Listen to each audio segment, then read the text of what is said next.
convocatoria que se realiza todos os anos e que permite solicitar o grao seguinte ao que xa se ten na categoría na que se presta servizos, unha vez superado o período de permanencia mínimo neste último grao.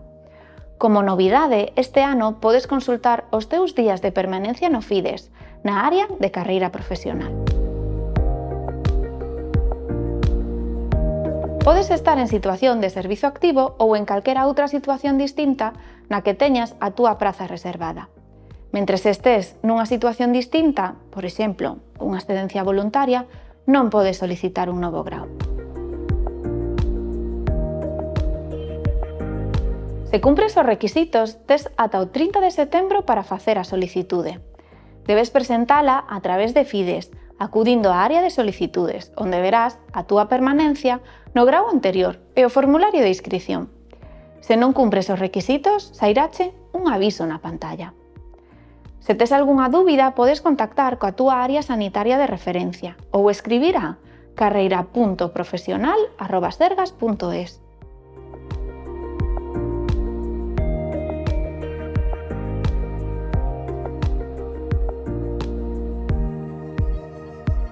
Se estás nesta situación, non poderás participar na convocatoria do ano 2025, mais sempre podes solicitar a homologación dos graos que acadaras noutros servizos de saúde.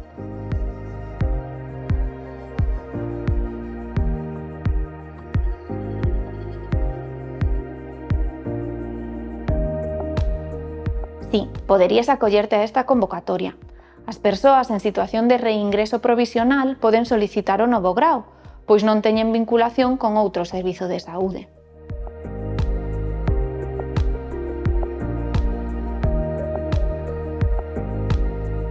Sí, hai que superar unha avaliación. Aplicarase o baremo correspondente ás áreas 1, 3 e 4, que podes consultar na web do Sergas, na área de Recursos Humanos, Carreira Profesional. Para a convocatoria do 2025, podes ver o punto de baremo e órganos de avaliación na epígrafe 1. Valoraránse os méritos acadados ata o último día do prazo de presentación de solicitudes, que é o 30 de setembro de 2025, sempre que foran acadados durante o período de permanencia no grao anterior ao que agora solicitas.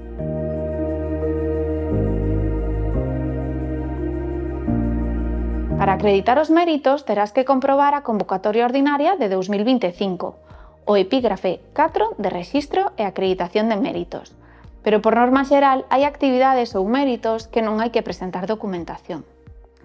Outras actividades, como a formación continuada, excepto aquela realizada na ACIS, deberás rexistrala, se non o fixeches xa, no FIDES, expediente, formación e acreditala documentalmente coa data límite do 30 de setembro de 2025.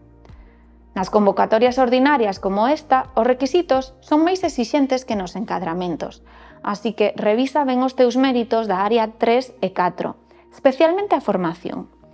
Non esperes ao último momento para tentar conseguilos. Podes contactar coa túa área sanitaria de referencia ou escribir a carreira.profesional@sergas.es se che queda algunha dúbida.